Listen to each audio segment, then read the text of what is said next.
Can you tell I'm not happy? Yeah.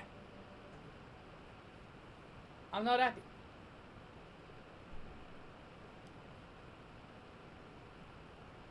Just like with Money in the Bank. You had one job. That was to make Extreme Rules a great pay-per-view. And WWE were on that road. I felt like Extreme Rules was definitely a lot better this year than it has been in the last few years.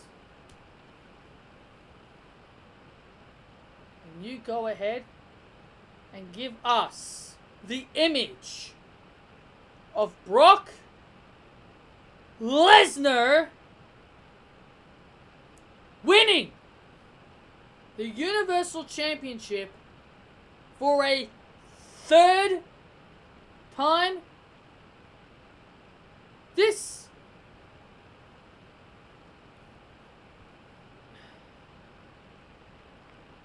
who is it, WWE? Who is it? Seriously, because the one thing that has been driving me nuts since SmackDown's going to Fox is that you hear Fox saying that they want Brock Lesnar or Ronda Rousey on SmackDown. Who is it? Seriously. Ronda was out injured. Ronda's out injured. It's been reported that she could be coming back soon. And now we got Brock Lesnar as the Universal Champion. So who is it? Who's going to SmackDown? It's been said Ronda wants to work with Paul Heyman. Paul Heyman is Brock Lesnar's manager. Who is it?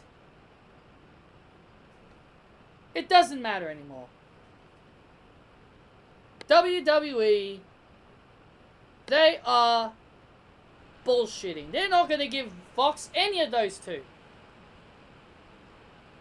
And if they end up giving at least one of them, then I'll be very surprised. Now, I know some people may think, well, hey, Brock Lesnar might have only been champion just so then they can give Seth Rollins something to do at SummerSlam. You mean to tell me that you could not do a Braun Strowman or Bray Wyatt? You're telling me you could not do Bray Wyatt and Seth Rollins? Bray Wyatt and Seth Rollins for the Universal Championship. Are you telling me you couldn't do that? Braun Strowman had a great win. Had a great win in that last man standing match. You think you couldn't have a babyface versus babyface match?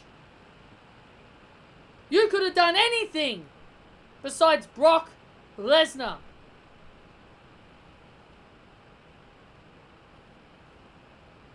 You could have just saved it for SummerSlam.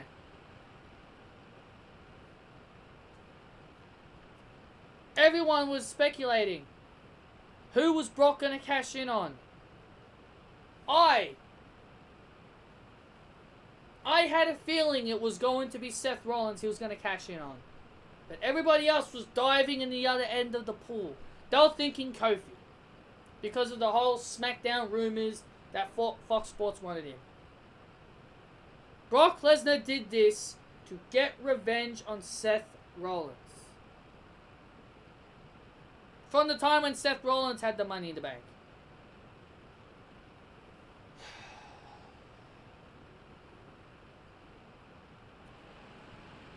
Why? Why do we need to deal with Brock Lesnar again? People complain about Charlotte. People complain about Alexa Bliss getting title shots all the damn time. But Brock Lesnar, he's another one that always gets title shots.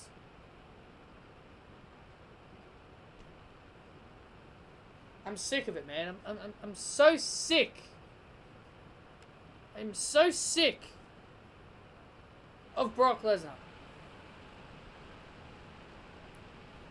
I don't want to yell too much. I'm just frustrated.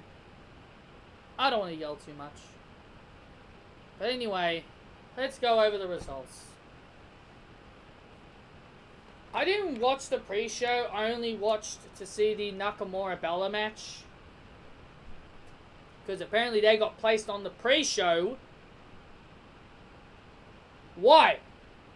Why was Nakamura and Finn Balor on the pre-show? I understand people are angry. I understood that people were angry about Nakamura and Finn Balor being placed on the pre-show. You telling me that you could not wait until SummerSlam? I was perfectly fine with these two saving their match for SummerSlam. You could have had Nakamura win the title then.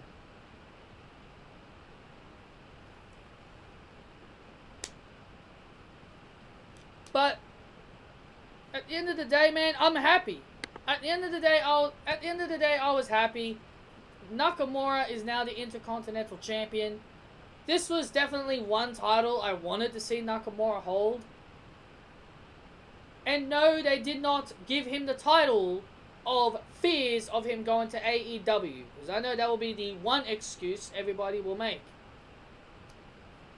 Nakamura, I hope that they give Nakamura a run. A run that is better than his United States title run. Nobody even remembers his US title run. And I hope they can do a better job with it this time.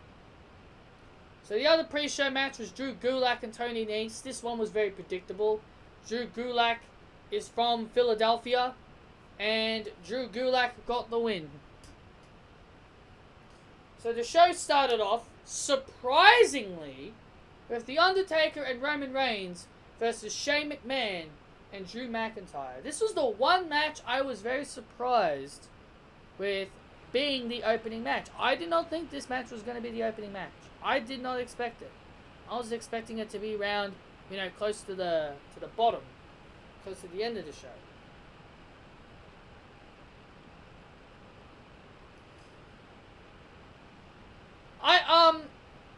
I heard Philadelphia hates Roman Reigns. I didn't hear any boos. Look, all sarcasm aside, well, it's true, no one booed him, but I'm not trying to defend Roman Reigns or anything, but I'm kind of sick and tired of all this Roman Reigns hate bullshit that people are just giving him now. People say Philadelphia hates Roman Reigns, and I don't even hear a single boo. So, that's all I'm trying to say. Fans said they hate Roman Reigns, and I didn't hear a single person boo him. Oh, it's because he was teaming with The Undertaker. No. Fans didn't boo him. Fans didn't boo him. No excuses. So, Taker and Roman, it was a good match. I actually enjoyed it. Not surprised Elias interfered. So,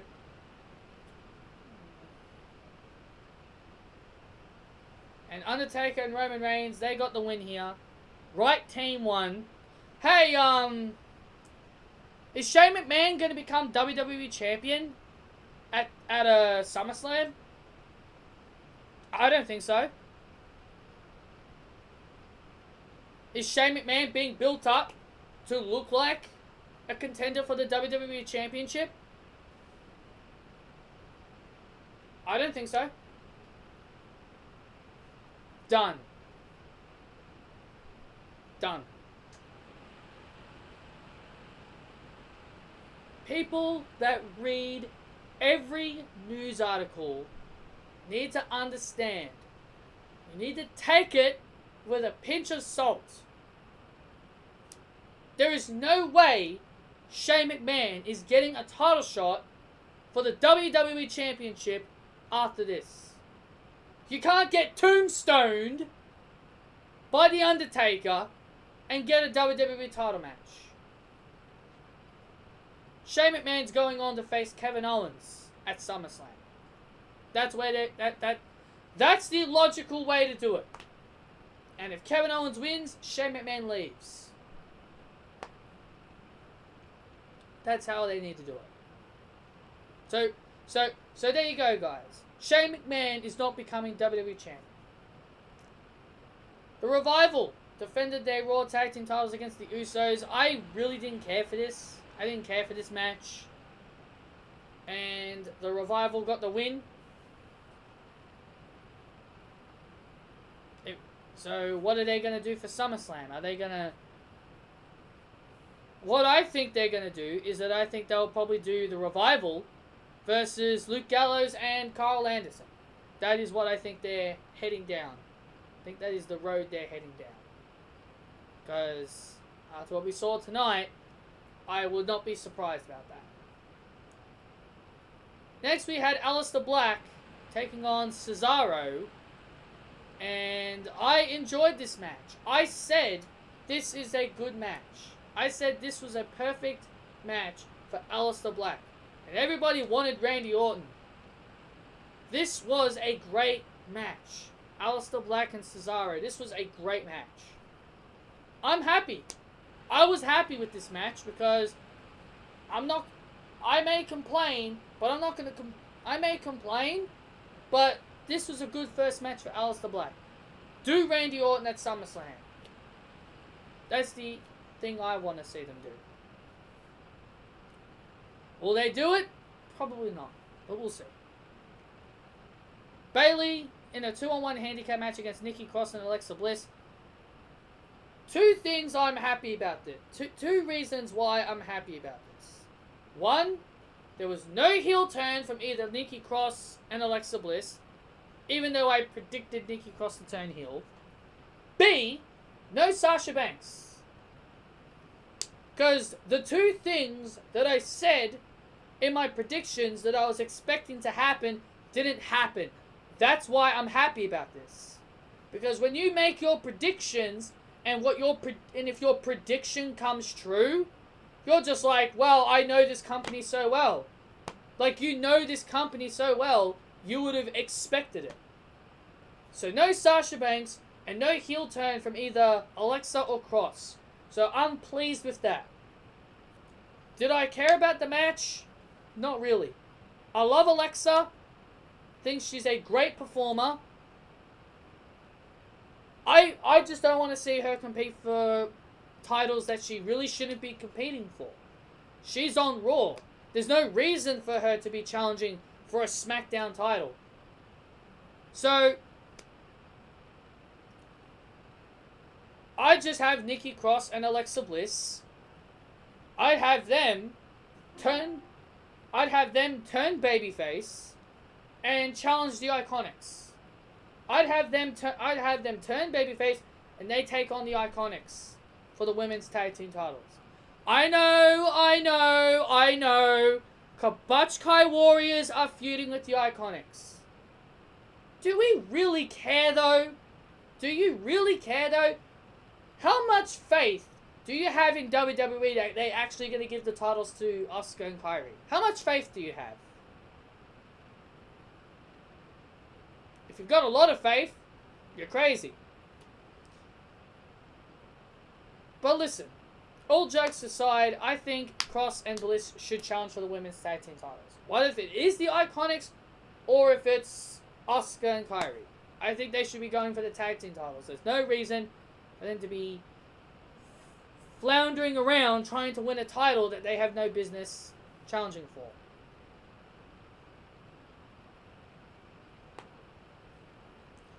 Braun Strowman and Bobby Lashley in a last man standing match. I'll give these two guys credit. Not many people are going to be man enough to give these two guys credit. But I am. I'm going to give Bobby and Braun credit. They put on a great last man standing match. They did a fantastic job. They built this up very well with the whole explosion I really enjoyed this matchup. I thought it was great. And right man ended up winning. The right man ended up winning was Braun Strowman. So yeah, I believe the right man won. New Day versus the Planet's Champions and Heavy Machinery in a triple threat tag team match for the SmackDown Tag Team titles. Surprisingly, the New Day get the win here. New Day have not been champions since nearly 2 years. Since 2017, I believe. And I don't know why people are complaining about it. Don't know why people are complaining that the New Day are tag team champions. Oh, wait. Because they've won the tag team titles 6 times.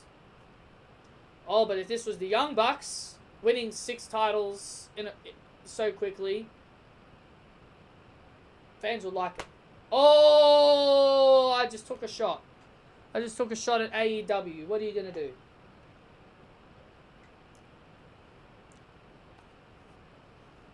I thought this match was great.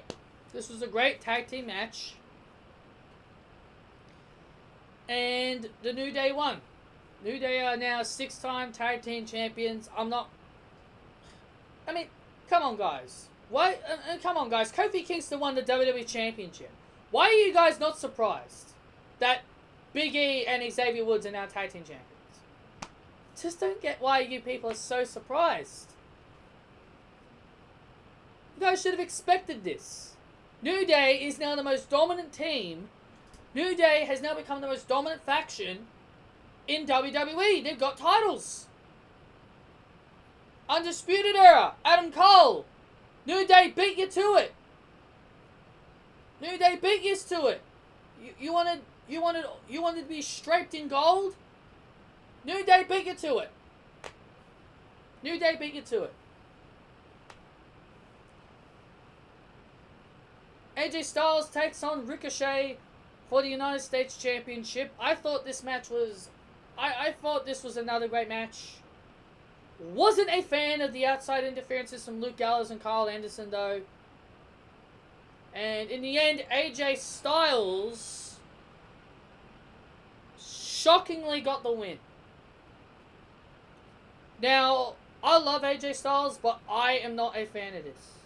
I love the match, but I'm not a fan of them giving the title to AJ Styles. Ricochet just started his title run. Now, I understand the story. Maybe they're trying to tell the good story of Ricochet being the chaser. Maybe they're trying to tell the story that Ricochet needs to overcome the odds. Maybe they're trying to tell a good story with this. And, you know, if they can tell a good story, then I'll change my mind on this. But right now, I think this was a bad decision. Good match, but a bad decision. If they can give me a good story, a good reason why they gave the title to AJ Styles, and if they can have Ricochet play the chaser up to SummerSlam, and Ricochet overcoming all the odds to win back the United States Championship, because that's how this feud should end. This feud should end with Ricochet winning the title back at SummerSlam. They need to tell a good story. That is the only way I'll change my mind on this. They need to tell a good story. Paul Heyman, Eric Bischoff, I'm putting my faith in you guys to tell a good story. Well, Paul Heyman for Raw especially. This match was just a waste of time. We had Kevin Owens taking on Dolph Ziggler. And apparently Dolph Ziggler's gimmick is now being a loser. That's his gimmick. He's a loser. And that's exactly what happens. He loses in 17 seconds to Kevin Owens. Gives Dolph Ziggler a stunner, and that's it. Dolph Ziggler's push, his little massive push is now done.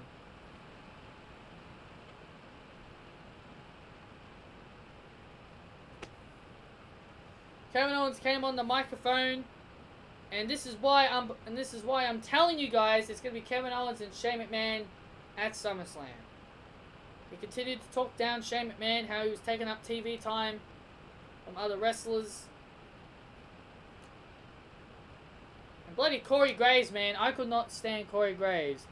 I understand he's a heel commentator, but Jesus Christ, he's trying to act like there are people in this world that actually wanted to see Shane McMahon. Seriously, that is how terrible this whole thing was. Corey Graves alone is just so terrible. He's like, I don't disagree with this. I think there are people out there that wanted to see Shane McMahon. Really? Really? There are people out there that wanted to see Shane McMahon? Graves, can you tell me? Can you tell me who wanted to see Shane McMahon on television? Tell me, Graves! Tell me who wanted to see Shane on TV! You're a complete idiot! Nobody wanted to see Shane McMahon on TV. I understand he's a heel commentator, but I'm sick of the sucking up. I'm sick of his terrible, terrible commentary of trying to act like a heel commentator. The only person that probably wanted to see Shane McMahon on TV was Corey Graves. Oh yeah, and Vince McMahon. So 2 people. Give me a break. People want to see Shane on TV. Get out of here, Graves. You ignoramus. Kofi Kingston and Samoa Joe for the WWE Championship. You know, this, I really didn't. I don't know what it is. You know, I don't know what it is. Samoa Joe, people praise Samoa Joe. And it's understandable. There are people that do like Samoa Joe. But I don't know what it is about Samoa Joe. His ring style is just... I was happy... look, I know Samoa Joe can be a good wrestler.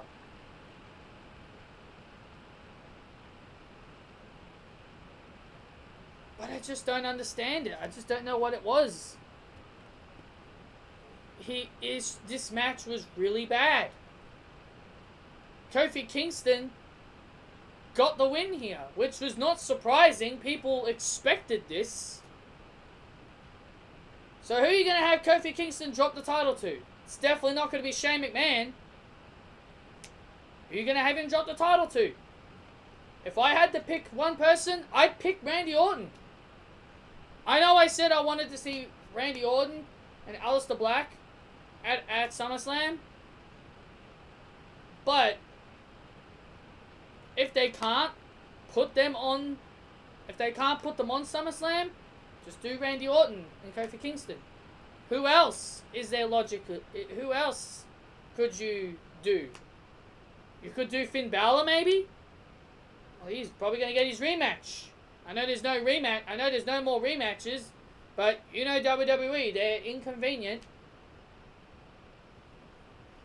And they'll probably give him a rematch, but you know, I don't know who else. It's not going to be Shane. It's not going to be Shane. I am 100% sure it will not be Shane.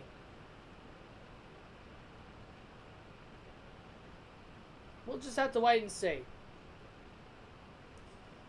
Seth Rollins and Becky Lynch, the man and the man's man, taking on the team of Baron Corbin and Lacey Evans.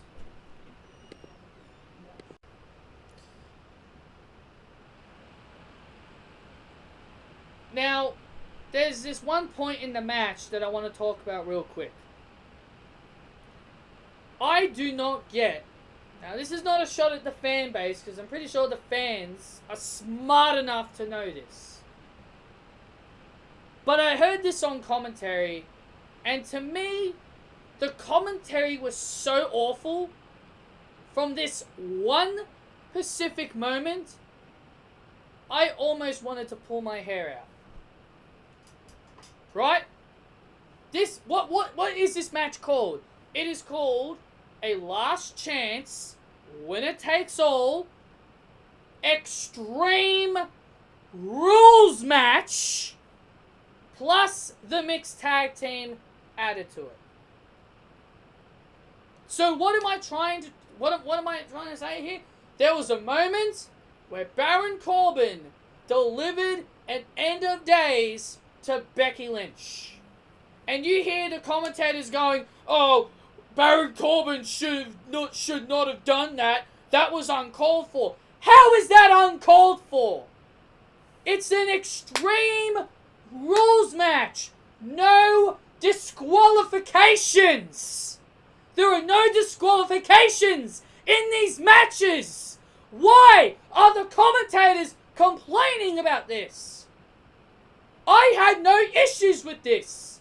Why did I have no issues with it? Because I know Becky is a man. I know Becky is man enough to take a bump. Seriously. Seriously. I didn't care about this match, but seriously, this one moment just pissed me off so badly that the commentators were trying to make it sound like it was the worst thing they've ever seen. Seriously? Seriously, you've seen worse. We've seen Chris Jericho I've seen Chris Jericho do nasty things to China back in the Attitude Era. No, that is nothing. That was what Baron Corbin did to Becky Lynch was nothing compared to the stuff that Chris Jericho did to China. Jeff Jarrett did some things for China. Smacked his guitar. Used his guitar on her. Was that bad? Seriously, look, I want to see mixed gender. I want to see intergender matches back. I love intergender. I like the intergender idea. But you mean to tell me Baron Corbin delivering an end of days to Becky Lynch is so bad? It wasn't bad. It's no disqualification. Anything goes. Of course, Baron is going to do that to Becky. And of course, he's a heel. What do you expect?